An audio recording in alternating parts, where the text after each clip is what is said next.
Welcome to episode 271 of More Than Dice. I'm Konzo, I'm John. and Nerd is I'm just Nerd. coming back. There's Nerd coming back right now. Just not on screen. Got that wireless headset. As we're all coming back, there's like half of. Let's see. I'm the only one not eating while coming back from a break.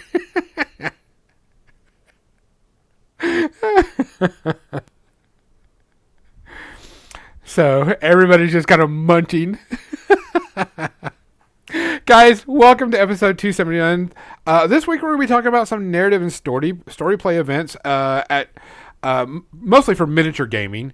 But some things came up this weekend, this last few weeks, and a few things have been happening that I've been seeing within the miniature community, and I figured it'd be good something to talk about.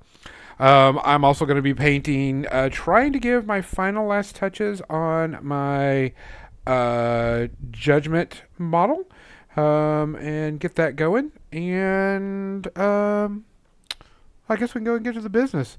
We want to thank Midnight Heroes for being one of our sponsors. Make sure you check them out, and also make sure you check out the events they're doing at Warfare Weekend, the special edition model they're going to be selling at Warfare Weekend, and all the cool stuff they're going to be doing. They just got back from Reaper. They said that they did really well at Reaper, and people were loving their miniatures. And so we'll be seeing them pretty soon. We want to thank Muse on Minis for hosting all of our stuff and getting it out to the masses. Make sure you check them out, and you can go get some really cool tokens and widgets. I want to thank Parabellum Wargames, makers of Conquest. If you like their models and you would like to get a discount code, you can use the code More Than Dice, all one word, and get 10% off your first purchase. And if you need another reason to get it, there are orcs riding dinosaurs in that game. We want to thank Turbo Dork for sponsoring the channel. If you like metallic and turbo shifting paints, they are the people to get. And also, their palettes are back on the thing, and everybody should have one. We'll be posting about them. These are their silicone palettes. You know, they're wet palettes is what they call it. Not wet palettes, dry palettes. And they actually fit inside the top of the exemplar paint Yeah, I don't use that one. wet palette. So I want to point out that I've used this multiple times already, and it's so easy to clean. It's still clean. Oh yeah. You just pop the paint out and then rub some water over it if you really need to, and you're done. By comparison, this thing is still dirty. Oh, yeah, easy. Yeah, I'm throwing that one away because I have no need for And it. you can't know. even see all the white paint. I'm not throwing it away. It's still got uses. Because honestly, these are the only criticism I would have in this is that the individual wells are very small. So if you're doing a large scale something, then you break out the other one, and that's fine. Yeah. You need different tools for different jobs. Actually, I still get a GW one in here somewhere too. Well, Also, if you're coming to Warfare Weekend, still wrapped. Turbo Dork has supplied every VIG with some paint. Some of those wells for door prizes and paints for door prizes. So Awesome. you'll be seeing those. I want to thank Creature Caster for also being a sponsor. And make sure you check out their tribe on My Manufactory, where you can get a 5th edition module plus 8 to 10 miniatures that go with the module. And they are actually going to be running 3 of their RPGs with their miniatures at Warfare Weekend. So you'll get to see them. I think I got everybody. Did I get everybody? I got everybody. Woohoo! Woo, good job. I'm proud of you. So, we do have a few shout outs this week. John, what are our shout outs for this week? Oh, you're going to leave that on me? Yep. Well, I'm going to go sort of in not necessarily the order they happen, more an arbitrary order decided by me because I don't want to, make feel like anyone's lesser than the others necessarily. Gary Wright, who's really only known for the song Dreamweaver, though, is a hell of a song. Passed recently. This past week, I believe. Mm-hmm. So he was 80, so long life. Um, Again, just sort of a one-hit wonder, but if you're gonna have one hit, make it a fucking good one like that. No shit. Yeah, and then the lead singer from Smash Mouth passed. I'm trying to get to his name, Steve Harwell, Yep. Yeah. because I'll be honest, I didn't know the lead singer's name from Smash Mouth. They are sort of like a two-hit wonder, but he passed as well. He was much younger, and he is very much a cautionary tale of don't drink too much. It's very sad. He had liver failure, from what I understand, and died from complications on that, which is very sad. I mean, all of his friends said that he lived the life hard, which I understand, but man, you want to be there at the end, right? Yep. Then the big one, at least music-wise, that completes the trifecta, as they always call it, was, of course, Jimmy Buffett, who passed. Yep. We drank margaritas in his honor that night. Yeah, he is definitely more of a divisive, artist. Not everyone likes his music. I'm actually a big fan. I just really started listening to it a couple months ago as work was starting to get really bad. Listen to it on the drive to work and drive home because they have, Margaritaville radio on Sirius XM. It's good. It's chill. Keeps your eye mindset. But his personal catalog, which they've only been playing since he passed, is very deep and very diverse. It's not just all the same sort of, beach bum, if you will, music or yacht rock, or he has little bits of country in there too. So it's a very, very diverse musical set. It's good. Listen to it. And he's a hell of a performer because you can hear on all of his recorded concerts and all of his live music videos, he's very personable with the crowd and everyone. It's great. It's very much what you want from an artist. He understands what his people love, and he gives them a good show. Oh yeah. Let's go with the more important questions of the day. Nerd, what are you drinking tonight? Sangria. Oh. In a sippy cup. Yeah. Sippy cup full of sangria. Hell yeah. That's awesome. Look, it's a great idea. Sometimes it gets a little wild. It's a color changing sippy cup even. Next level. Just level it up. John, what's in your cup tonight? I have Jim Beam Red Stag Wish mixed with Cherry Coke and then a little bit of what's that called? Yeah, don't worry about it. A little more flavoring in there. Brain can't brain. I actually wanted to do, I forgot that I wanted to do a shout out to a friend of mine that passed away recently. Not a member of the gaming community, is a long time, a family friend that passed away in her sleep. I'm going to send a shout out to all their family and friends and everything. But coming home from that this weekend, my AC went out. So my air conditioner is not working. So I'm drinking water tonight. Luckily, we bought some quick, wall units to put in the. About to say, because otherwise, man, you're in Arkansas in the end of summer. Yeah. I mean, honestly, this past pretty much since the last time I've been on, have been the hottest weeks of Oh yeah. the year here in Maryland. So. We went and bought some air units, and we're waiting for the air conditioning man to come out and fix it because we tried fixing whatever we thought it was, and it wasn't what it was. I think our AC unit is finally just dead. I mean, it's our first one. It's been 50 billion years, 20 years, so it'll get covered by insurance. So not too worried about it. So I'm drinking water tonight. That's fair. I got teased with a day of fake fall last week. Oh yeah. Oh yep. It was like 50 degrees when I got up, and I was like, I can put on my onesie. This is great. Yeah, we had one of those a couple weeks ago, and then straight into like the Labor Day weekend was hot as hell. Oh yeah. Labor Day itself super hot. I was in here all day with the computer on. And I'm like, I am roasting. Yeah, yesterday I was in the middle of playing Baldur's Gate, and I was like, no. And I was like, it's getting really hot in here. Do I have too many electronics going? And I was like, just the computer, and it's usually kind of warm. And then we were like, no, our AC is out. And we changed the thermostat, thinking it was a thermostat issue, and then did a quick cleaning of the system. Still wasn't working, so we're like, oh, time to call someone to come out here and look at it, which will probably be out tomorrow. This monitor over here generates a shit ton of heat. It's just not really in the cards to replace it now, especially not at the end of summer. Yeah. You know, with summer winding down, it's not going to be. It's great in the winter because it gets a little chilly. I've got a little more heat. So, other than that, guys, we appreciate you listening. We appreciate you watching. We appreciate you coming out. We understand that, things are heating up. Things are going around. Things are happening in the world. Make sure that you're looking after each other. Make sure, if you see something, you say something. If you see something, do something. If you can't, find someone that will. And if you hear something, put a stop to that shit.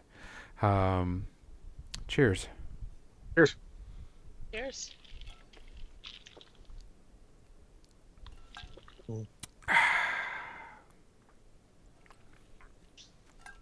One of the good things about my job is I'm actually moving around a whole lot more, and I'm actually starting to lose some more weight. Yeehaw. Hey. Let's go ahead and switch over to the paint practice. cam and such. I did do some work on it one day because I was just kind of playing around with it. And let me make sure that this thing is going to be not in focus. There we go. Get him in focus. Okay. Let me swing the camera around. Camera swing. Stay. Type stuff. So this past week was Nova and our good friends, the Tried and True podcast, which primarily does War Machine stuff. Really nice folks, really good. They've been really good to the community, helping out, getting people, invested and having fun with War Machine, building their meta back up. Just very good, positive community people.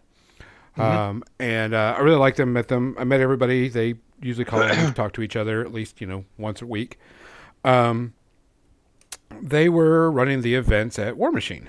At Nova, War Machine events at Nova. And something that they noticed that came about was a lot more people were signing up for the narratives. Like their Iron Gauntlet had like 9 people, but their casual steamroller, I don't know what they did for casual steamroller, only out of 24 had 22 people sign up. The narrative events they ran were pretty much packed out. And there were narrative Orgoth, cool stuff like that. They had some good things going.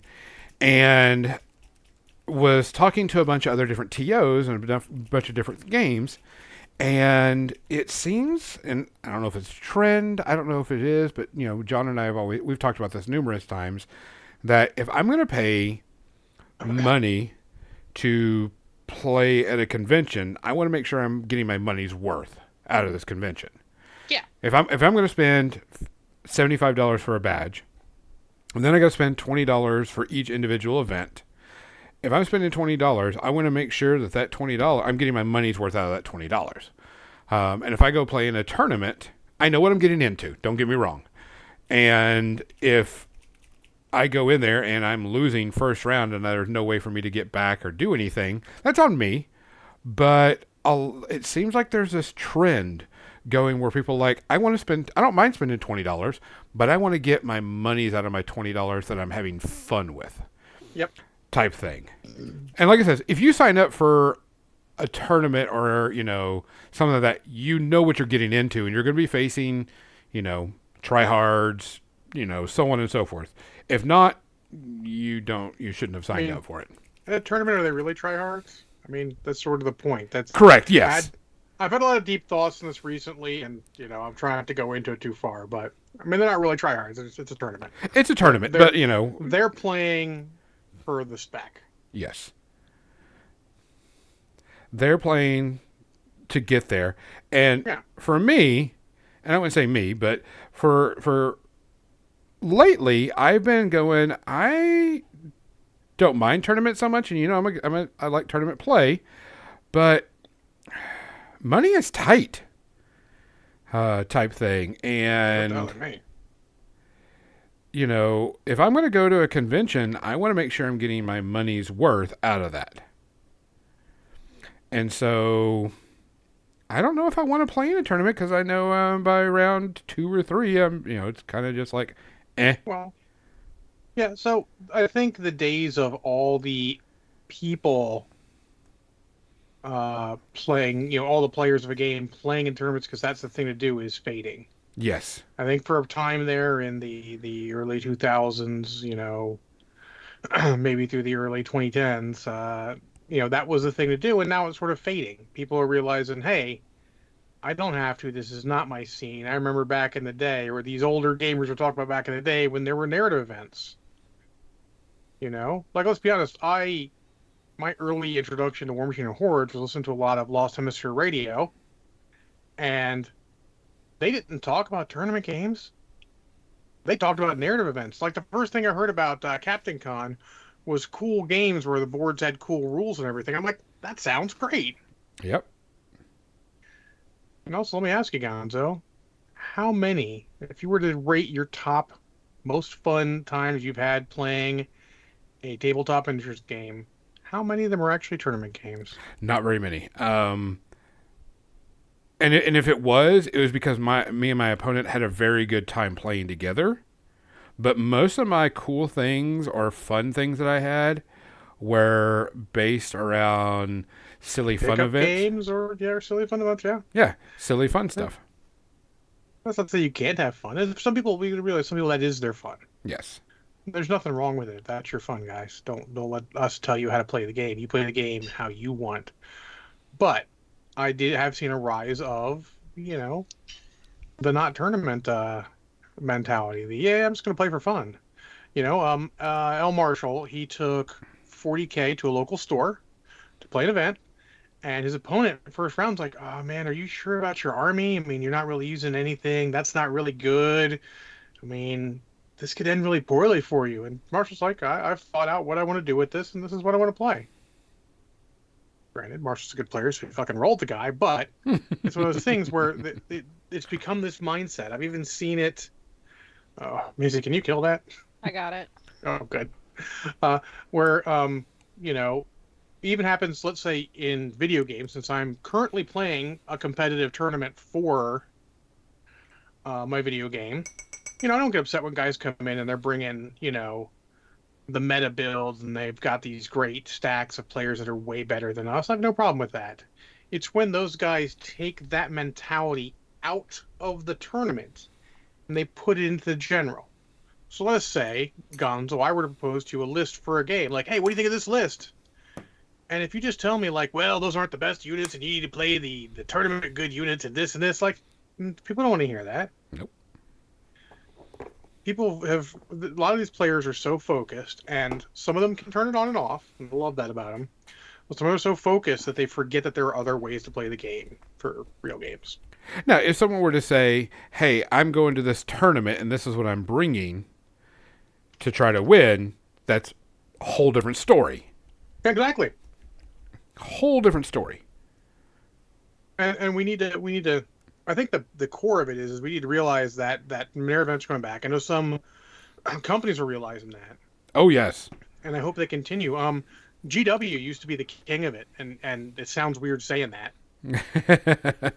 But they used to put out packs that were, sure, they're only for 2 armies in a game, but there were packs that were just like Dark Angels versus Orcs. That kind of thing. Those are great ideas. Like, sure, you may not hit everyone, but now with the digital age, you don't have to spend a lot of money on it. You don't need to make an actual physical thing.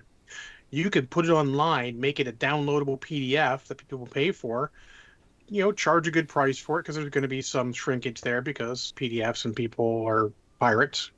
What? Or even just have it protected some way that they can't do that. Drive-thru RPG does fine with that stuff, so there's easy ways to do it.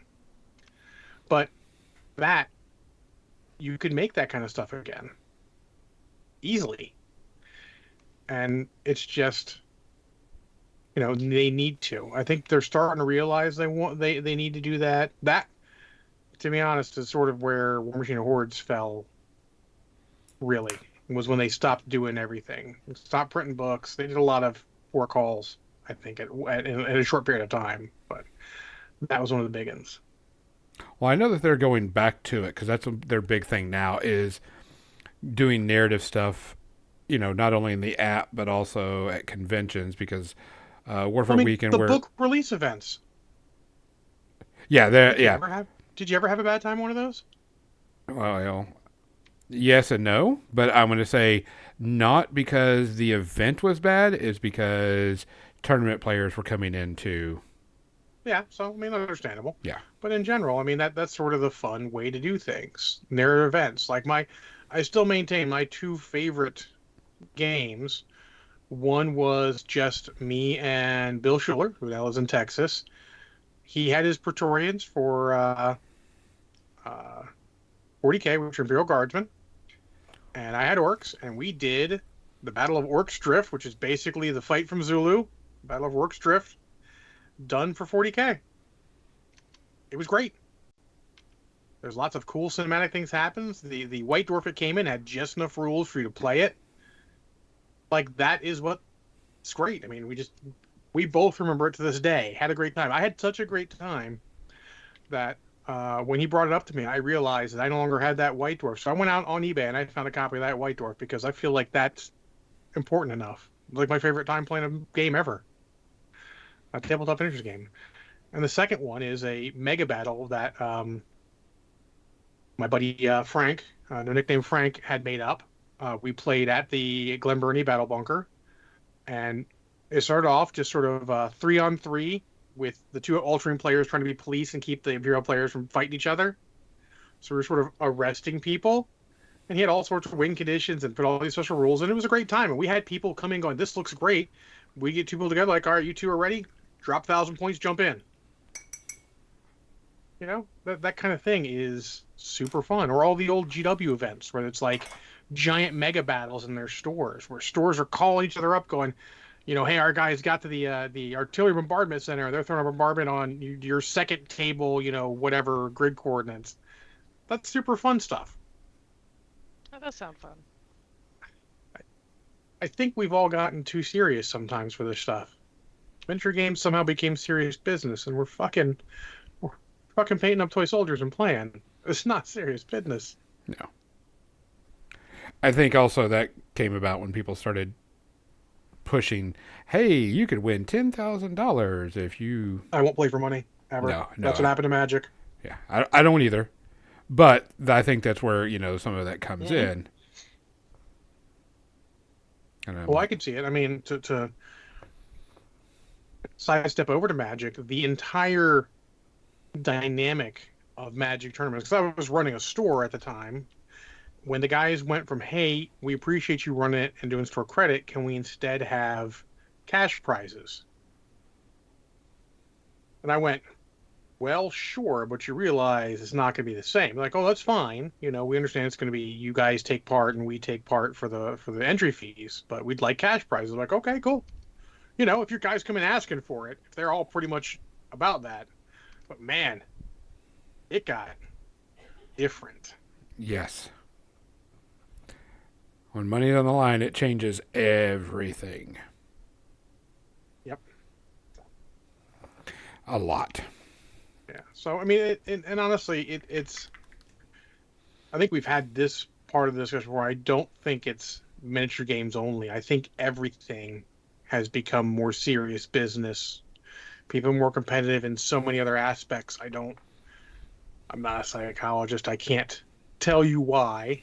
I could only guess that it's their defense mechanism of the existential dread of the universe in this world in our darkest timeline here, coming in on them, and they're trying to focus on something, focus on something. If you're good at tournaments, you'll focus on tournaments to the exclusion of all else because it's your escapism. At least that's my quick theory on that. I mean, over the years, I do like tournament play, but I've been with money and everything going on. I'm like, you know what? I want to play longer and not and stress less type thing. Yeah.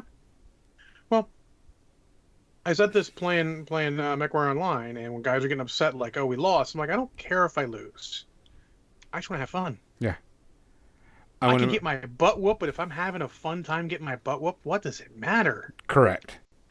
It's fun. If you become so focused on the destination, not the journey, you lose it. You're no longer playing the same game as me. And that can be in role-playing games as well. If you focus just on the destination of it, like, oh, our goal is to beat the big bad evil guy, if you just don't look at all the stuff around you, all the role-playing opportunities that your GM provides you with and all, you're just going to miss out.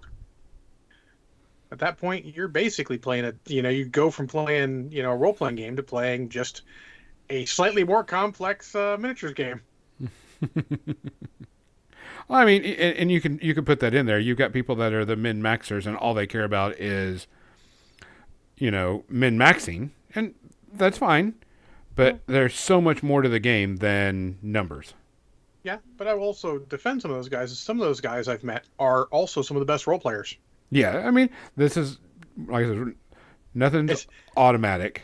No, you can't just sort of put people in one box. People are very complex. People in general, well, okay, no, people in specific are very complex. People in general aren't very complex. That's the problem.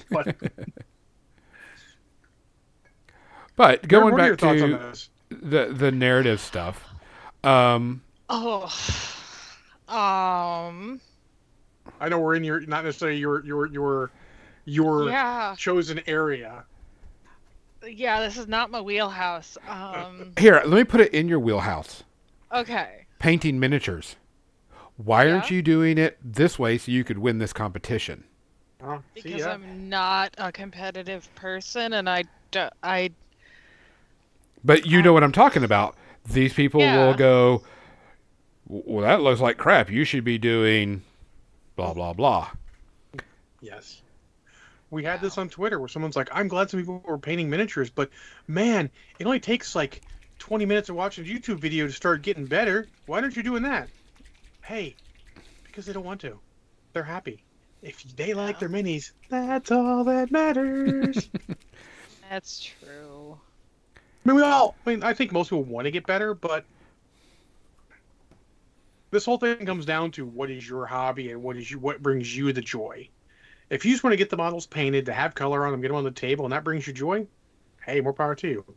If you give your models to a painter and give them money and they paint them up for you so you can go play tournaments and that brings you joy, more power to you. I mean, I had a buddy say that the Scourge I've been painting for Marvel Crisis Protocol, he's like, John, I'd have called that model done a week ago. And you're still painting it. I'm like, Okay, sorry. No, he's not upset. He's just more of surprise. Like, wow, you're putting so much extra into it. But and you can put that to anything. Some people put that much extra into their role-playing game. The backstory, their, God, how those players, you put in an NPC and suddenly the NPC is the focus of their life. So, Yeah. But it brings them joy, right? Puts a little more work on us as a GM/DM, but it brings them joy. It brings their character. It gets them engaged, so it's good. And some people, it's tournaments. It's just that the companies in charge need to make sure they are balancing things as well.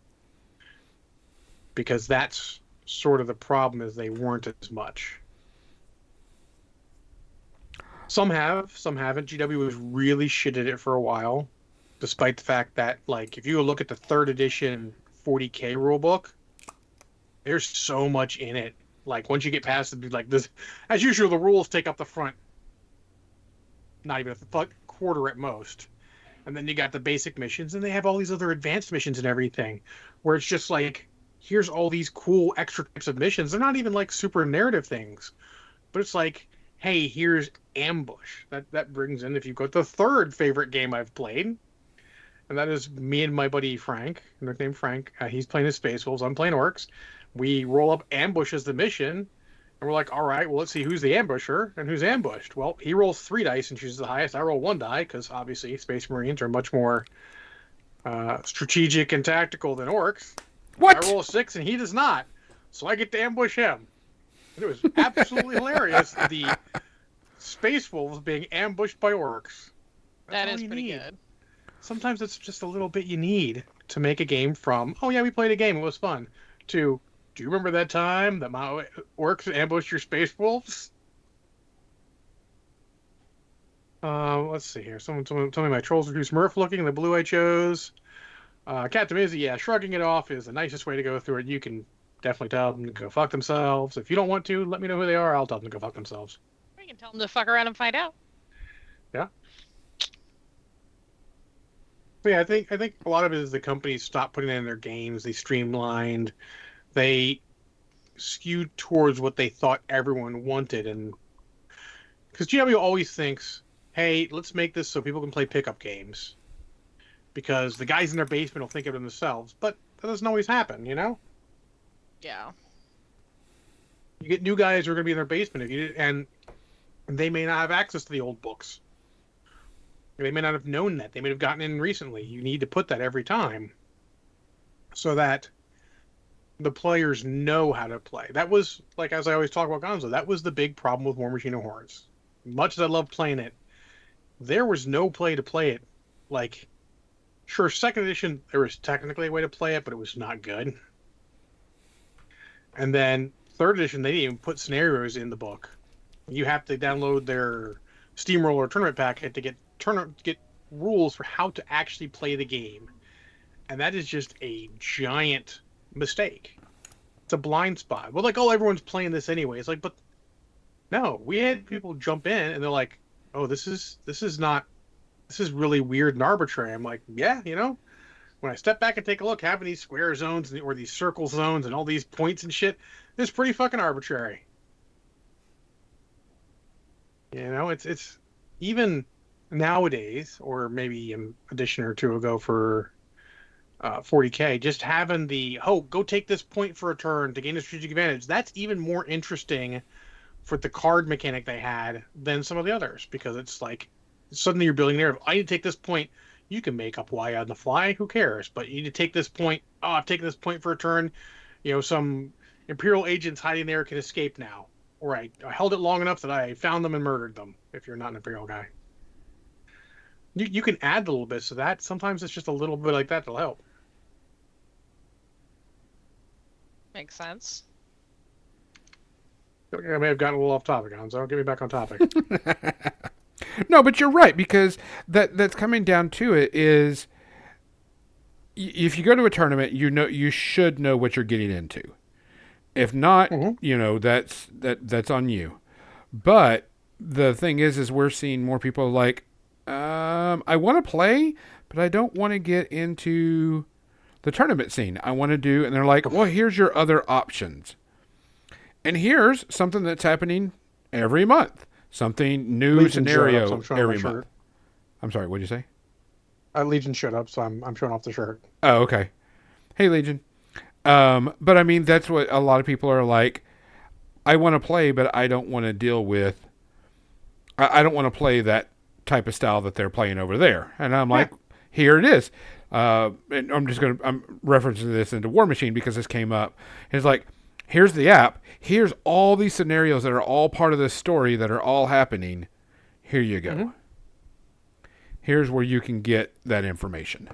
And here's where you can play all these cool little scenarios that different things. And there's, you know, a narrative, multi-long month narrative that, you know, you do this mission and you do this one thing. There's a bonus you get for your next game type stuff. Yeah, that's great. Like that'd be a great way to do it. Even no one probably remembers except me, so I'm just gonna be old again.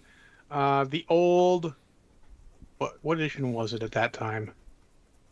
5th edition, might have been 6th edition, somewhere in that area of Warhammer Fantasy Battles. Shortly after the 3rd edition of 40K came out, and in the back they had a campaign, the simple campaign thing where you just roll up territories, and territories you have very limited rules. You can't really tweak your army to craziness. You play a basic army, and then you have these territories, and they add to your army. Maybe points, maybe you can have an extra hero, maybe you get an extra wizard, that kind of crazy stuff. Yeah. And it was just territories, and you go to fight, and what happens is you put up one of your territories, They put up one of their territories, and you randomly generate a third territory. And whoever wins takes 2. The other person goes back with whatever's left.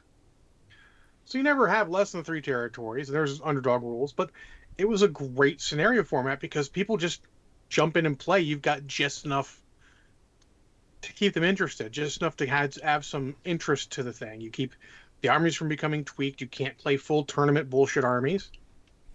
It's probably not fair, but I'm sticking with it. You have to play basic stuff, and it's just a fun time. Yeah. And then, just a simple thing like that could make all the difference in playing a game, even if it's just pick up games at the store. Yeah, I mean, and that's the thing is, I remember it's like, oh, cool, we're going to start a new league. And, oh, here's the new league stuff, and it's going to be cool, and everybody gets into it, and then, and I've seen this before, and I hate to do this, one of the local, tournament players like, oh, yeah, I want to play in the league too. And then they've tweaked their army to maximize, their potential. The butt whooping, yeah. Yeah. And then they're just like, and people just like drop out of it. And I'm like, yeah. Well, that's part of a greater thing. That's part of more of the making sure the rules of the game, are balanced for that. Yeah. But, I mean, I like narrative stuff. It's fun. Mm-hmm. Prime example, this last Adepticon, Privateer Press was doing their narrative stuff, the narrative campaign, and they were sitting there and they're like, can I get there was this train that was going down the middle of the the battlefield, and it was a 4-on-4. And somebody goes, can I jump on the train? And he was like, yeah, give me this type of check. If you make this, you can get on the train and write it down.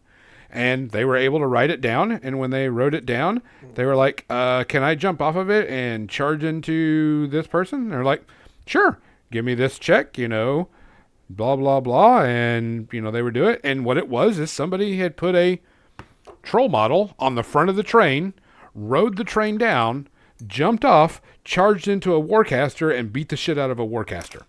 Yeah. That right there is cool as shit. Yeah. Because everybody remembers that. The next time someone goes, can I knock over the train with a heavy warjack? Sure, let's try it. And someone went and charged and slammed into the train, did enough damage, and toppled the train over onto a bunch of troops and instantly killed them all. And everybody was like, now that's cool as shit. Yeah, I mean... But that's the fun. Yes, that's the fun. And it takes you to be in a certain mindset, because tournament playing breeds a mindset of equality and stuff like, rules are rules, while narrative games are a little more free like that. Yeah. Now, the GM did tell the person that lost, all those models that were next to the train, he says, just bring them back next round at the end of your board. They got reinforcements. Kept the guy playing. There was no need for, him to be out because somebody made some cool stuff. He just says, the Lauren, which was one of their developers, was like, just have them come in at the back of the board and you can keep playing. And he's like, oh, okay, cool. The guy did a cool move, got a temporary advantage of it. Troops get to be pushed back, basically. Yep. That's perfect. That's perfect running a game like that. And the thing is, it kept people playing still. People were still playing. People were still doing stuff. People were having fun. People were doing things and continuously laughing and joking and having a good time. Yeah. Oh no, people are allowed to have a good time? Sometimes people forget that. Yeah. Come on, don't you know you have to live your life the way I want you to live your life? Anything else is not okay? That's the real world talking. Trying to talk. I don't listen. Yeah, there was just it. People were like, okay, and then someone says, "Hey, can I knock down the water tower and cause a hazardous water effect here?" Yeah, go for it. Nice. And they're like, did it, and they got it, and it was done, and then people were having a good time, and I'm like, and it was a 4-on-4, and it was probably about 5 hours of gameplay, and I think we paid $12 to do that. Now, Privateer Press did give us some stuff at the end of it for playing, But shit, I had a good time playing the way it was. I mean, you got your Yeah. money out of it, and then on top of that, you got to play something unique and fun. Mm-hmm. Those always stick in your mind. I mean, um, since I'm apparently going down my list tonight, my fourth favorite miniature game thing wasn't even like a classic miniature game was available. Some guy had said, "Hey, I'm testing out this thing for a game. Do you want to play?" I was at a Yeah. Atlanticon or something in very long time ago, probably '92. Back in But the 90s. yes, back in the day. Thank you, nerd. But he's sitting Oh. there and they come in and it's double blind. Like he basically has two versions of the map set up. One for one side, one for the other side. You can't see the other side. It was like modern combat thing. It was great. He had just enough rules where you could, your models had perception checks, but it wasn't like full role playing. It was great because we get done. I'm like, oh, that was super fun, man. And I go look at this side. Those motherfuckers had tunnels under stuff. That's bullshit. But just a fun time. No seriousness. I didn't have to bring minute models. Just having a great time. And I think sometimes we forget that that's what it was all about. Much like the Hokey Pokey. I think, we've been getting into the concept that everything must be tournament play. And there is a Yes. very vocal minority that pushes that agenda. And it pushes away a lot of people that just want to roll dice and make pew pew sounds. Yep. I am the pew pew. Correct. And the problem that's going to happen from this potentially is that the filthy casual, and I have no problem calling them that because I am myself filthy casual. I embrace that term. I mean, come on, our MechWarrior Online group is called the Filthy Casuals of Quick Play. Our competitive team is called the Filthy Casuals of Comp Play. I embrace it. They're not going to go to tournaments. Like Nova's in my backyard. I didn't go. Granted, I didn't realize it was Nova until one of my buddies posted, like, "Oh, I'm at Nova," and I'm like, "Oh shit, that's this weekend." I was just looking forward to a 3-day weekend that I could chill. No, Um, I have to socialize. No, I just. But so I mean, I don't even go to because I don't want to play in tournaments, and that's pretty much what Nova is. Except I mean- for, I know that, and I don't know about the other games. I know that the War Machine, the tried and true guys, were trying to push a lot more narrative, casual stuff just to get people to come in and play. Because what was funny is they actually got interviewed by Wargamer Girl, and they said that the biggest issue or the biggest and funnest thing that they thought was is people were coming up and looking at the table and go, "What are y'all playing?" And they were like, "We're playing War Machine." They're like, "No, you're not. You have 3D terrain." And they're like, Ouch! but Ouch! but they brought all their tables had 3D terrain, No, and fair, but it's brutal. it is. But I mean, it also comes in the fact that you've got people playing a game and playing with the 3D terrain, and it brought people to the game to see what was going on, which is great. Yes. So, I mean, I thought that was funny because my friend Erica was like, "Yeah, people came up and were like, what are y'all playing? War Machine. Y'all have 3D terrain. What's going on?" But we need that because that's kind of how the game is. I mean, And that's the view of that game for too many years of the way it was. Yep.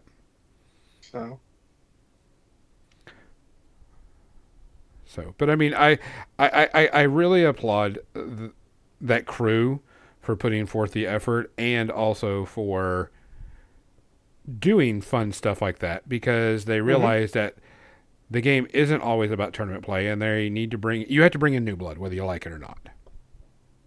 And the narrative way is the easiest and quickest to bring people in. Well, yeah.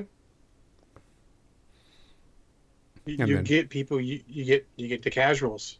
Like with all due respect to tournament players, the casuals are the ones that generally keep the game going. Yeah.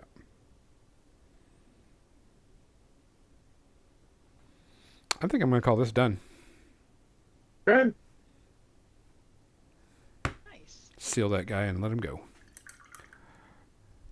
So, Be free. Oh no. probably do Kane next. What do you think? I think you're able. I'll do Kane next. His base will be pretty easy. Just dry brush that shit. Tough crowd. No even reaction to my terrible joke. Shit. Yeah, I heard it. I just ignored Maybe it. I didn't get it. Kane enable. Oh, Uh, I would. Yeah, my brain didn't put two and two together. Hey Mo, how's it going? I'm a little slow today. It's all right. Marge, the guy said I'm a little slow.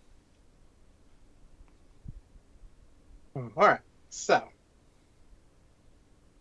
where were we, Gonzo? My brain, not brain. we were just talking about narrative events and doing stuff. I Yes. mean, I think narrative events really shine at local game stores when you're trying to get new people in, and keeping people playing on a constant basis. Mhm. I think they very much shine at conventions because you get people that are willing to shell out money because they know that they're going to be playing for much longer, and usually typically not against people that are there just for tournament play. Yeah.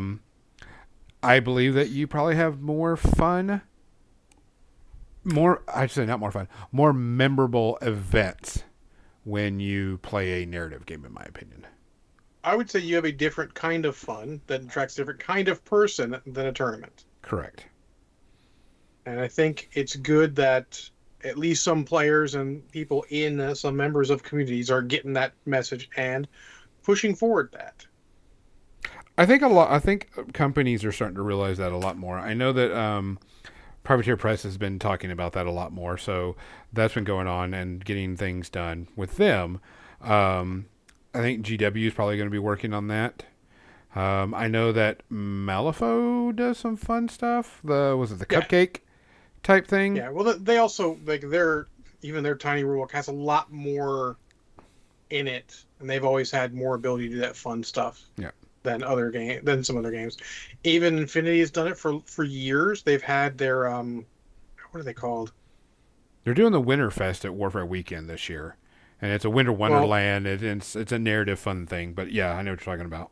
But I meant they had actual packs that they released in stores. Direfos. The Direfos packs were all a member from each of two factions, then a HVT high value target, and then you could go on, type the code in, and you get the scenario for playing with those models. Oh, that's cool. Yeah, it was great. Like it, they not very expensive because it's only 3 models. Also kind of cool because they put the color like prototype cards, like they're like, oh, this is what this model is going to look like when we do it.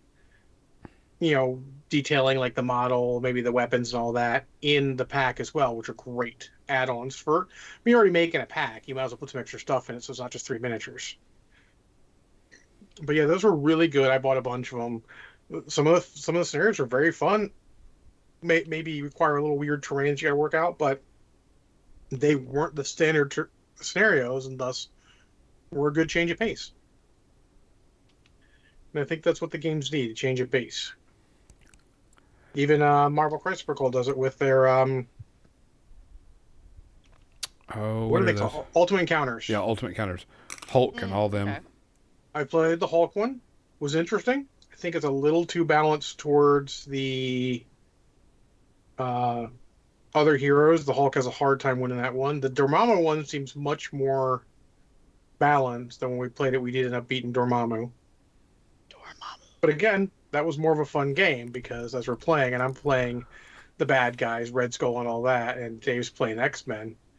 I'm like, oh, look, it's Dormammu. Technically speaking, this is an X-Men problem. We're not here to save the world. That's an X-Men. Dormammu spent most of his time over beating up the X-Men. I'm like, yes, this is how it should be. Nice. I can appreciate that. Yeah. So, it was fun events. Just got to be in the right mindset. We get too stuck sometimes on the quote-unquote fair, not realizing that maybe you don't know everything. Honestly, I feel like it's a lot of these weird scenarios and stuff are like a lot like media. It's better the second time when you've played it and you don't have maybe unreal expectations based off someone's poor description or, just a trailer, so to speak, of it.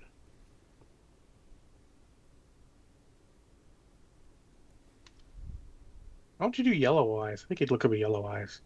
They're actually skulls. Oh.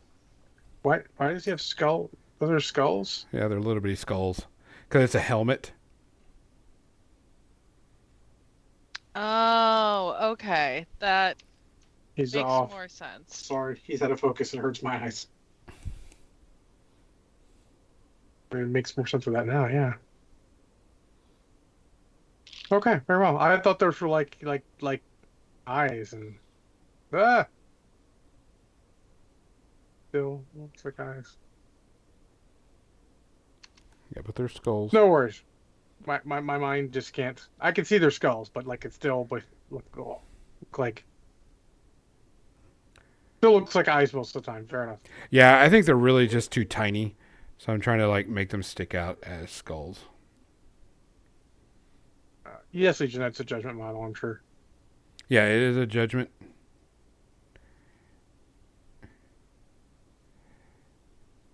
A pestilence model.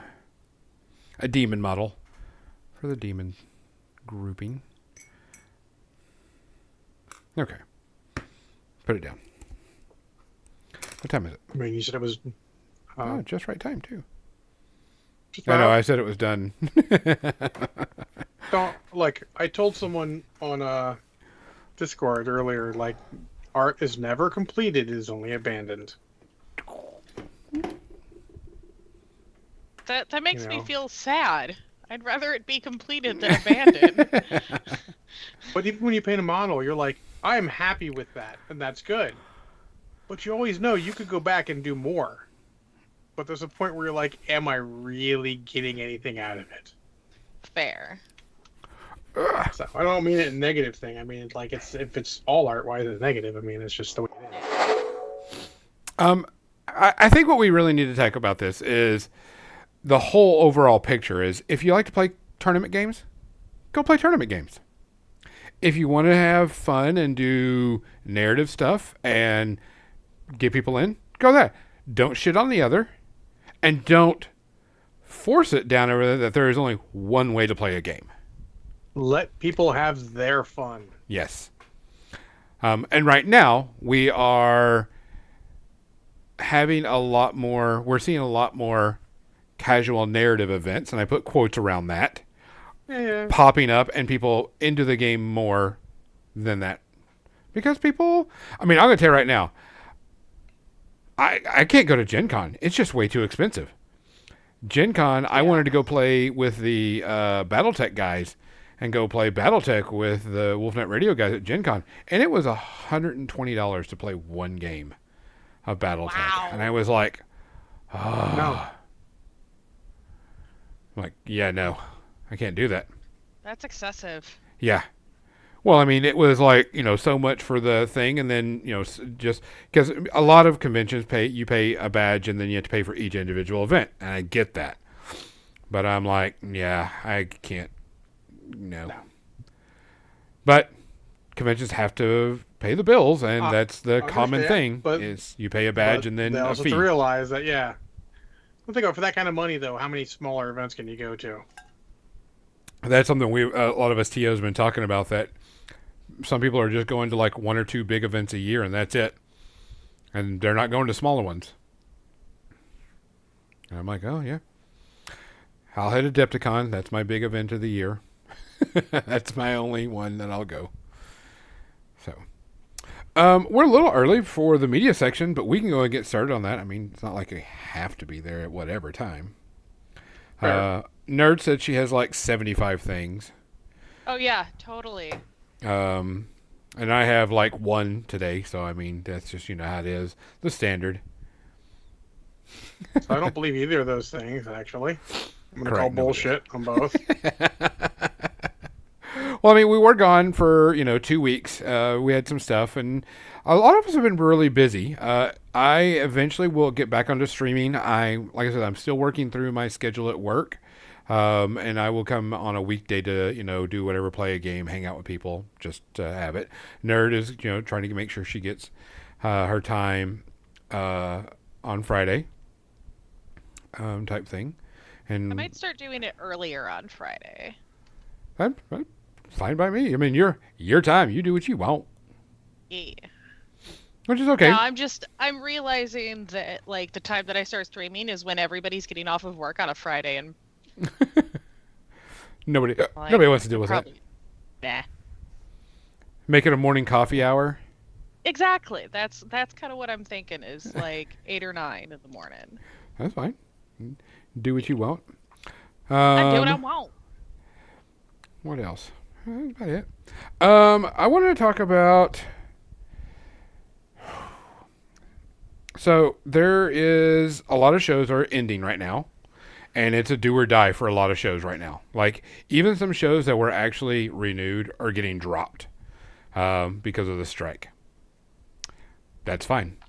I hate it, but if you're not going to pay your artist or your anything else, I think I read somewhere that I don't know if anybody's watched it. Suits, that was on USA, is now on Netflix, and they've had like so many millions and millions of views since it's been on Netflix, and none of the artists, writers, actors have seen any revenue from those millions of hits to watching Suits damn. on Netflix. $0. And I go, that's the problem.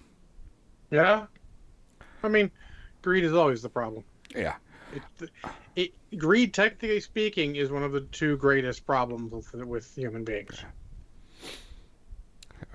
Ooh, Legionnaire says something. I miss those days. Going over to a friend's house, having barbecue and playing games. Yeah, I miss those days. Legionnaires, invite me over. You cook, I'll bring miniatures. Xander's also missed it. I just know that Xander said it too. Yeah. Xander, invite me over. I will barbecue and play games like crazy. That sounds Yeah, so good right now. Yeah, the streaming. Yeah, so and so. Art of Michael it says, "Hell, I'll run." Yeah. All sounds good to me. Yeah, I would love to have just a cool, like, rent a cabin out for the weekend and just chill and hang out and find a central location. Can we just make sure the cabin's in a field, just not in the woods? I'm just saying. I'm not saying. I'm just saying. Just good food. Somebody runs a D&D game early morning or an RPG early morning one shot. Afternoon we play some miniatures. Then nights, board games, and drinking? Yep. That sounds like a fucking vacation to me. Yeah. I'll pay for that. I'll buy that for $1 or more. Okay, so getting back on the thing, the strike's still happening. You're going to see shows that are just going to disappear. Yeah. And that's just going to have May to or happen. may not come back. It's till they get done with their greed and realize how little of their money they're giving to actually pay people what, like, it's just funny that how little they're asking for of their total profits. Yeah, It's like so minuscule. It's sad. I wanted to give a review. And I usually don't do video game reviews because I just kind of play it. But I'm going to say, I usually, when I play a video game, once I beat it, I'm done with it for the most part. Unless it's like an online MMO or whatever that's just continuous. But if it's a single player game, once I beat it, I'm done. Usually. May go back to a little bit just to try some cool things. Like, okay, the Spider-Man game, you get to do more beating up bad guys. Cool. Baldur's Gate 3 is the first game in a very long time that I've gone back with a whole new party and a whole new way to play and a whole new thing to do it. And I will tell you, this is my game of the year. This is my game of the many, many years. And the thing is, it changed because this play around, I'm playing a Drow Paladin of Vengeance. So I'm like, cool, I'll play this Drow Paladin. Characters and NPCs react to me much different than when I played my Elven Bard, my high elf bard. And I was very shocked by that because I was waiting for the dialogue of certain things, and it was nope, rescuing someone, and they went, sorry, Mister Stroud. And I was like, what? I was like, they recognize it.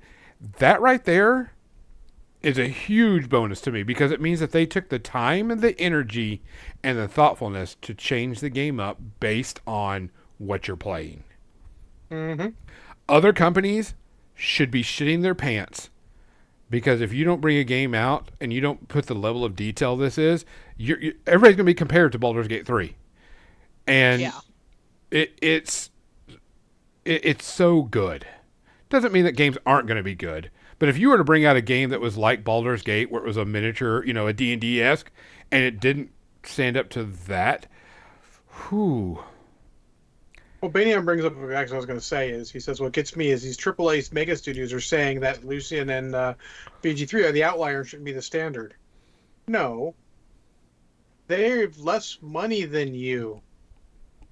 Why Yes. can't you deliver a similar product? Correct. Yeah. Like, Because- for all intents and purposes, what I heard, Starfield is in that vein, though. They delivered a good product, at the AAA price. Who cares? It is what price is what it is. But they delivered what most people were saying, a good product, like Armor Core 6. Like, sure, some people were saying it's too hard, but I mean, the fucking studio that put it out, you should fucking see that shit coming. But they're saying it's a good product for its price. So if we continue with games like this, it'll be good. It's just those lazy fuckers at EA or whatever are gonna have to fucking bring a better game than they brought. Oh, yeah. Or the guys who did, I forget the name of the studio, the one who did the remake of Saints Row that didn't do what made Saints Row good in the first place, fucking closed their doors and failed because they didn't do what the players wanted. Yeah. Shock of shocks. I'll tell you, What the people want. it has been amazing. Doing my second playthrough, I'm trying to find things that I haven't done. There is so much to this game. I watched a video and I laughed my ass off where somebody went into this dungeon, grabbed as many flammable explosive barrels as they could, like 60 or 70 barrels, had Oh, their you played rogue. a Barrel Master? Yeah, played a barrel mancer and planted barrels all the way through the dungeon. Spaced them all apart, had the rogue stealth back out of the dungeon, and they shot the barrel and it made a, domino effect of explosions through the entire dungeon, killing off everything in the dungeon, and they just went in and, started getting things. And I was like, Loot, motherfuckers! Sorry. it's viable. It's something could do something. Somebody could do this. Whether that's the way you play or not, who cares? But I mean, there is so much to this game that it's not even funny. Shooting at a statue to knock it down to make it fall onto something, great. Gives me a little bit extra. I'll have to remember to do that. I forget it all the time because I'm too concentrated on the standard of killing the mobs. Mm-hmm. When I could knock down the statue and make it fall on two of them and kill them. Type thing. Story-wise, game's still great story-wise. Everything's been so good with this. Story changing. I'm doing different effects. I'm not doing evil. I'm just doing, basically good type thing. I do let my rogue kind of like, oh, these people are going over here to loot. My rogue just like in my head, stealths away for a bit to go rob somebody. I know somebody who's doing an abstinence run of the game, which I think is hilarious. But I mean, there's just so much to this. This is my game of the year. One of my top 5 games of all time. I highly recommend it if you love RPGs, if you love good stealth. Great system, special. The graphics are amazing. Highly recommend this game. It is getting a 0 for me. 4 halfling barbarians, that would be fun too. Awesome. So, John, what you got? Well, I watched 3 movies. All 3 of them I have seen at least most of before. So we'll start. For some reason, on my YouTube, clips for Remember the Titans started showing up. So I'm like, I haven't seen that movie in a while, so I'll rewatch that. Turns out I have never actually seen the movie all the way through. Oh. Seems like I've always come in about 5 to 10 minutes in because I've seen it, you know, or in bits through cable for years. But so I watched all of that, and it's very good. The football is even not even like the major point of it. It's more of the racial tension thing, which I like. I like that they don't necessarily paint both, people change understandably, and it's not just all good, bad. It's both sides change a bit. I like that. Um, the only real flaw with the movie, Denzel and everyone gives a fucking great performance. The only real flaw is that it's cookie cutter as fuck. Really? And yeah, I mean, you step back and take a look. These are all tropes we know, and I know it's all real stuff that happened for the most part. So I have no problem with it. But you're like, man, this is like paint by numbers. Look, these two guys are going to be best friends because that's what happens in movies like this. But like in real life, that's what happened to the guys. So you're like, I don't have a problem with it. It's just when you sit back and take a look, sometimes it's like, oof, wow. And I really feel like this is something that would have benefited from being like a Disney Plus series at this point because it's a Disney movie. Like if you were to remake this as a series, you could get a lot of depth in it because there's a lot of stuff where it's like you understand that they changed, but you don't get enough progression. It's sort of like hard changes this to this, and you feel like I understand this is natural progression, but I feel like I missed something in the middle here.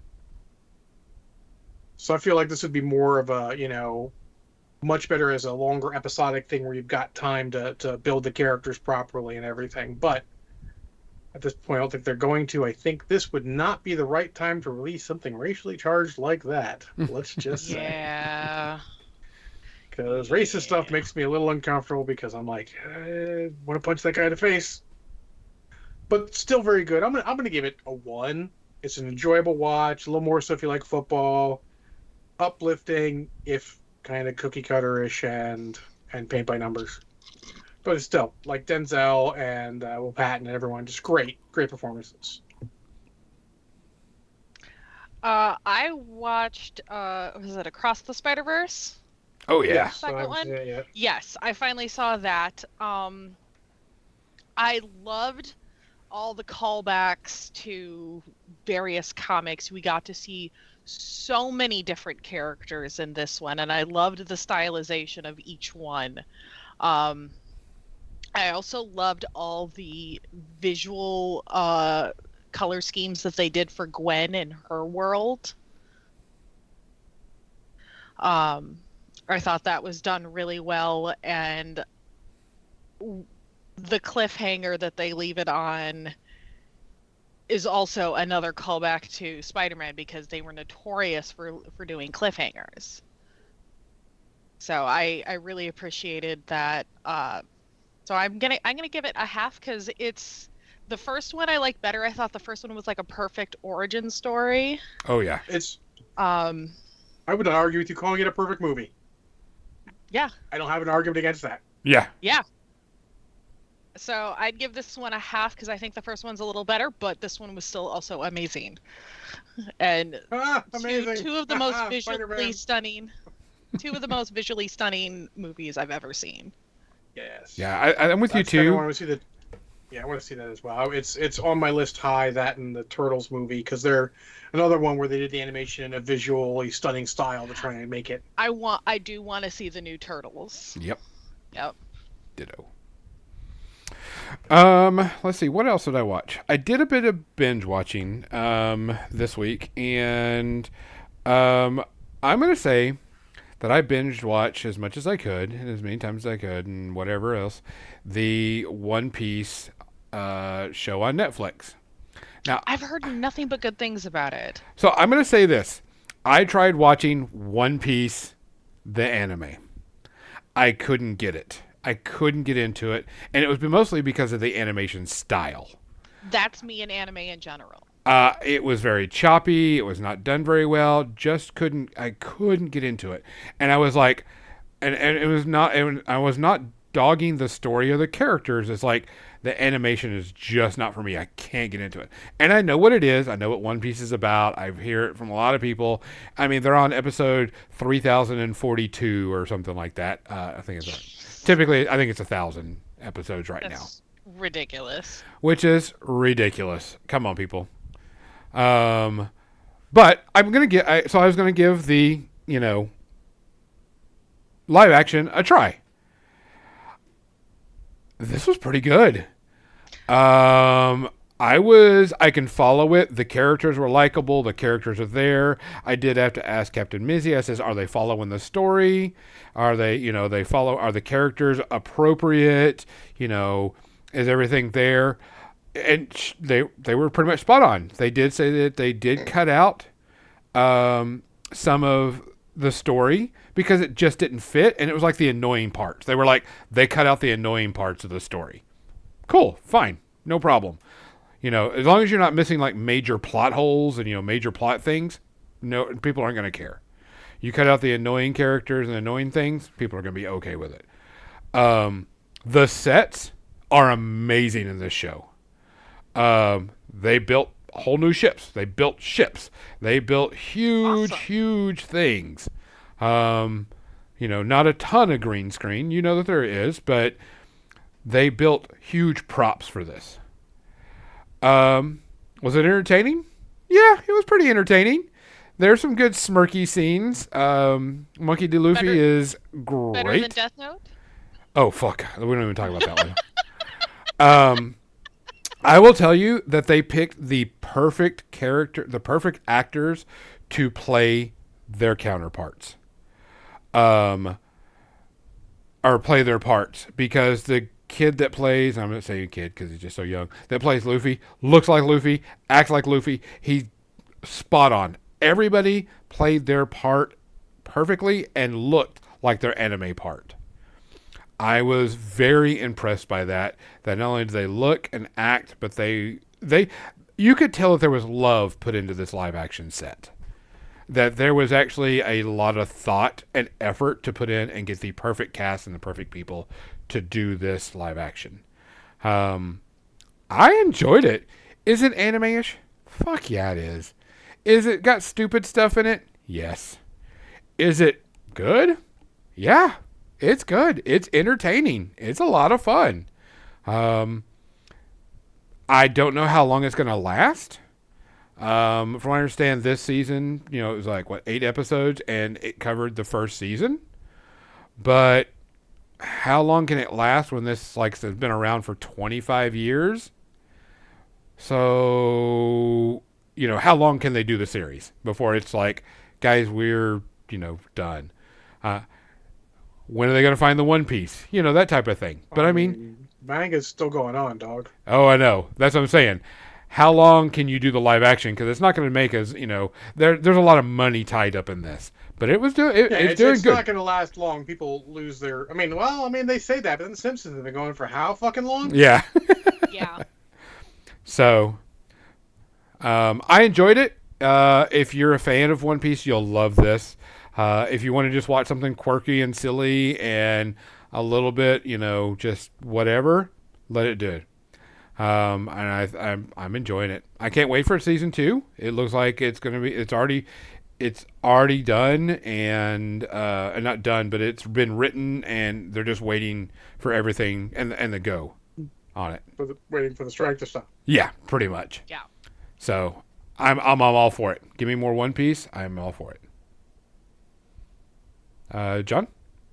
All right. Well, my second one is a movie maybe some of you have seen a little bit. It's, didn't do well in the box office. Maybe it's a little bit of a cult classic, but I just bought a Blu-ray copy of it not that long ago because I was looking, and it's Big Trouble in Little China. Oh, Hell man. yeah. I did not watch Lupin the Third that you had watched yet. I still have it sealed, but I bought it at the same time. Gotcha. Upgraded my copy, gave someone else my old DVD copy, and hey, I'm gonna stick with Perfect Movie on it. Even on rewatch, fucking whatever. I've seen this movie so many times. So good. It is so good. It can quote most of it still. being made to be cheesy. Like John Carpenter knew exactly what notes he wanted to hit, and he hit them, so That's a it's kind of Carpenter timeless. movie. I Yeah, didn't know that. yeah. Oh, the song that's done by the Coupe de Villes is actually John Carpenter and his buddies. Their band is the Coupe de Villes. He does music for most of the stuff. He does even the theme song, which is so terribly, wonderfully cheesy. Oh, that's fantastic. I need to rewatch that then. And I love Big Little China because it is ostensibly the only movie where the main protagonist we're following is technically the sidekick. Because technically it's Wang Chi's story. Jack's just along for the ride. But by framing it that way is absolutely great. All the actors do a great job. I think they all knew and embraced what movie they're in. It's on Disney Plus. Oh my. Oh my gosh, is it really? Apparently. Awesome. And it's just enjoyable. It's not super long. Oh, Like no. once you get No, it's Oh. not. oh, Teased me. it's Go ahead. I mean it's just it once it gets started it just goes and goes and goes. It's a brief stop for and exposition's all done the right way. They're explaining someone who literally doesn't know and shouldn't know. And the funniest thing about this movie, I think, a little tidbit, is that apparently it was originally written to be a Western, which I could totally fucking see. And if you're going to remake it like they were talking about, remake it as a Western. That'd be so much more interesting. Yeah. But because they were talking about The Rock was that, I mean, The Rock was attributed to it for a while. I think The Rock could play Jack Burton. Like, absolutely. He's got Oh. the Oh, comedic. yeah. And to be honest, part of me really wants to see that movie. But, yeah, zero. Always zero. Like, bought the Blu-ray. If they came out with a steelbook version of it, that was here's a super cool steelbook version. Even though I just bought the Blu-ray, I would buy the fucking steelbook. How about that? Nerd? Nice. I saw the Super Mario movie. Oh, I remember you saying you were watching that. Yeah. Sorry, your reaction sort of tells me all I need to know. So I'm gonna give it first of all, I'm gonna start with my rating and then explain why. I'm giving it 2. Okay. Because not only were the voice some of the voice actors were great. Some of them were just Chris Pratt. I'm going to make a powerful statement. I think Chris Pratt is overrated as fuck. Oh, I totally agree. I agree. Okay. Like, I realized when I watched the Magnificent Seven when he's in it, and he's a little different than Star-Lord, but it's fucking still just Chris Pratt. Yeah. No, Chris Pratt is Chris Pratt, just like Jesse Eisenberg is Jesse Eisenberg, or Michael Cera is Michael Cera. But yeah, the music also threw me off. Like, they did great job of using some of the themes through scenes, and then they get to a big action scene and it's like Thunderstruck, and I'm like, okay, but why? Because that's When the you could have popular been using thing. the iconic music. We can thank James Gunn, and I do thank him because a lot of movies have done a good job of putting songs in their movie and making it iconic. Yeah. There are certain songs that bring a movie to mind. Thunderstruck's not going to do that for this. I'm sorry, even if I see it. I mean, No, Thunderstruck brings a very different movie to mind from back in my teenage days, but that's another story for another time. But No Sleep Till Brooklyn felt really kind of out Weird. of place for the opening song. are they just trying to pick like some of John's favorite songs? Because you're 2 for 2 there. No, I'm not complaining about the music itself. I like all of this music, but it None of felt those were- out of place. Neither of those would I have pictured in that movie. Exactly. And those are the only 2 that I could remember, but I would have loved to have heard other even remixes of the classic themes in place of what felt like a very out of place rock song. Something Which to I know keep it was catering. the adults happy. Yeah, yeah. And no offense to Anya Taylor-Joy, I think she's a fantastic actress, but her voice wasn't high enough for Peach for me. I expected Peach to be a little squeakier, but that's just because of how Peach has always been. That Fair. doesn't mean they can't change it up, but like, meh. But Jack Black killed it. Of course he does. Jack Black is. Yeah. Jack Black just killed it. All right, Gonzo. Did another binge watch. For people that don't know, on Max right now, you get a limited time of AMC Plus. Oh, So I know a lot of people were trying to get into Killing Eve, but couldn't because it went to AMC Plus. But Killing Eve is on there, and I know a lot of people were interested in that. But what I was more interested in was Interview with a Vampire. that's what I want to watch. And so I got to watch the first episode, and I was like, wow, this is actually really good. But I'm not going to pay for AMC Plus so I can watch the entire season. So I was like, crap, I'll wait till it comes out free or Netflix gets it or, whatever.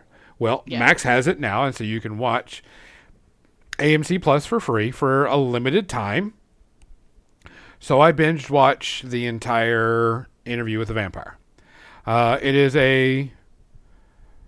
is based off the book, and Anne Rice is fully involved in this one. She did Good. change everything up, though. It starts in New Orleans, 1910, with, Creole and stuff of that nature. My whole hometown. I mean, I'm an old Louisiana person, and so I was pretty interested in it. They did change up the characters a little bit, change up the story a little bit. I didn't find any of the changes to be bad. It's just if you're used to the book or the movie, and the movie is your main thing, you're going to be going, well, this is a little weird. If the movie's your main thing, I fucking feel for your soul. Correct. But that's where a lot of people got into The it. most boring movie I've seen in my fucking life. It No, was not no, good. come on. Queen of the Damned was so much worse. Well, yeah, that too. No, Queen of the Damned stuff happened. Like, as far as being true to the book, yes, Queen of the Damned was way fucking worse. Yeah. But as far as actually being interested in watching a movie, it was Vampire. I checked my watch 6 times Yeah. in the theater. Yeah, Wow. it was not good. Yeah. But this one, holy fuck. This was amazing. I loved this. I think it's like 8 episodes, and it's about half of the book. So one season is about half of the book. The people playing their roles are amazing. Lestat is the douchey Lestat type thing. Everybody is really, really good at this. It is so good. Sets wise, it is very violent. It is very sexual. It is very, out there. It is very in your face. It is very much Anne Rice. No hold bar and being on AMC Plus. Yeah, there's plenty of blood, guts, and sex. Type thing. But that's what when you go to an Anne Rice and especially vampire, you know what you're getting into. I love it. I can't wait for season 2. I cannot wait for season 2. It looks so good. Our thing is, how are you going to watch it? Yeah. So if you have Max, you can watch it right now. Yes, I know what I'm watching. As soon I as know you- what I'm watching this week. Between that and the new season of Wheel of Time. I've started that too. Season 2 is much better than 1 so far. Good. But I really like this. The sets, the characters, the actors, the actresses, everything, top notch. Great vampire. It didn't help that I was reading the Vampire Masquerade book, and then I was watching that, so it was actually feeding into the book, feeding into the RPG as I was, She sued them over that, right? do what? She sued White Wolf over that, right? You Oh, right? I don't know. I did not. Yeah, That I surprised don't me. think it went too far, but she's like, you took my shit and made a game out of it. Like, it was not exactly your shit. It's But somewhat similar in ways. it was the show was very good. It is very like you would think. It's a vampire, sexually charged, violently, Yeah, bloody, gory. But you expect that. You know what you're getting into. So if you didn't get it, it's your problem. I love it. It only gets a half Space RP from me because there are just a couple of things that are a little slow, but spot on. Really, really good. Can't wait for season 2. Oh. John? My third rewatch was I rewatched Bullet Train. Oh, Ooh, that's a good one. Yep. Yeah, so when I first went to watch it, L. Marshall told me, if you can, purchase it because I think you're going to want to watch it twice. And it's one of those things where a couple weeks ago, clips started showing up on my feed. So I'm like, you know what? I fucking need to watch this movie. So I watched it again, and it is, like, I liked it the first time. It is better the second time because all the things click better. It's like watching any of those movies the second time. Usual Suspects, any of those types where they have this sort of out of order and lots of stuff happening, and it all clicks together better, and it's just great. It feels kind of like that Tarantino style, but they're not trying to be like Tarantino. Like, we're taking the broad idea of all these interconnecting things and putting them in a movie, but we're not doing your actual style at all, and I love it. I think this is a powerful statement. Brad Pitt is the weakest part of that movie. And it's not that he's bad. everybody else is so good. Everyone else, like, he does fine. Everyone else fucking kills it, though. I was happy to see Aaron Taylor Johnson come back. It's been a while since I'd seen him in much. I mean, he's good in everything, though. I haven't seen a bad movie with him.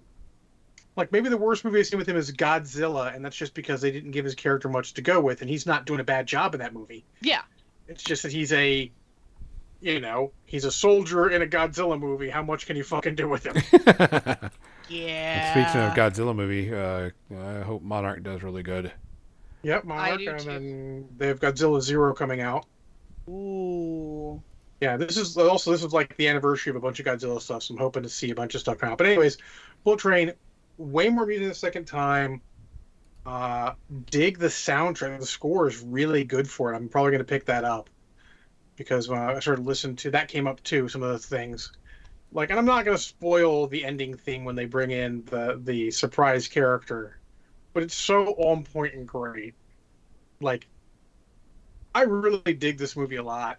I think I want to see more stuff like this. Apparently it's based off a book or a manga or something like that. But I don't want to give it first. I'm going to give it a half. And a half is because Brad Pitt's fine, but he doesn't quite reach the same levels as everyone else. He's not phoning it in by a stretch. It's just that everyone else is just absolutely on point. I suggest anyone to watch it. It is a good time. A little silly in the end, too, kind of part of that half. That the ending goes off the rails a little bit. And, yeah, pun intended, by the way. And so. I got it. I just wasn't laughing. Yeah, no. I was just fine. like, I got this work going. Yeah. So there you go. Nerd, you got another one quick? Yeah, I have one rewatch. Shin Godzilla. Because I rewatched that after the Monarch Legacy of Monsters trailer dropped, and I was just like, okay, I'm gonna go back and watch the good Godzilla that's not American that came out in the last several years. This came out in 2016. It was also one of the it's one of the better modern Godzilla movies out there, and it's also one of the first to use original musical themes, musical themes from the original movies. I had first heard about this on an episode of Fresh Air on NPR, and then had to go back and purchase it, and I was just like, okay, this is really, really good. So I give it a half. I've not seen it. I hope to find it streaming somewhere. It's on my list, but I have a lot of stuff on my list. Right now, my list is literally what showed up on my feed on YouTube, so I'm going to stop watching clips of it and go just watch the whole fucking movie. Yup. So, all right. Well, guys, that is our show for the day. We want to appreciate everybody that came out and hung out with us. Make sure you keep an eye on Facebook and the Discord channel where we're posting all of our cool things. If you want to hang out and play games with us, just let us know. Let us know in the chat. If you're one of our Patreon subscribers or YouTube or Twitch subscribers, we will have an episode come out that is specifically just for y'all. So get ready for it. Other than that, we're going to be sending you off to Sir Arminius because he's doing some MechWarrior Online. Haven't seen him in a while, so we'll send you over to him and let him say... Maybe do Mini Celeste instead? Mini Do what? Celeste is doing a subathon. Who? Mini Celeste. Type the name in the chat so I can type it correctly. I don't Okay. have them listed as one of our things. Someone's doing a subathon. We'll get that. Yeah, because she's doing a subathon. It's her 5th year doing this. She's good-natured and fun. There you go. All right, yeah, we'll get to Mini Celeste then instead. So there's a bunch of people there, so you get some interaction. Yeah, cool beans. Guys, please take care of yourself. Please watch after each other. If you see something, say something. If you hear something, do something. And if you can't do something, find somebody that will. But please take care of yourself. We love you. We miss you. We can't wait to see you again. For More Than Dice, I'm Gonzo. I'm John. I'm Nerd. Good night.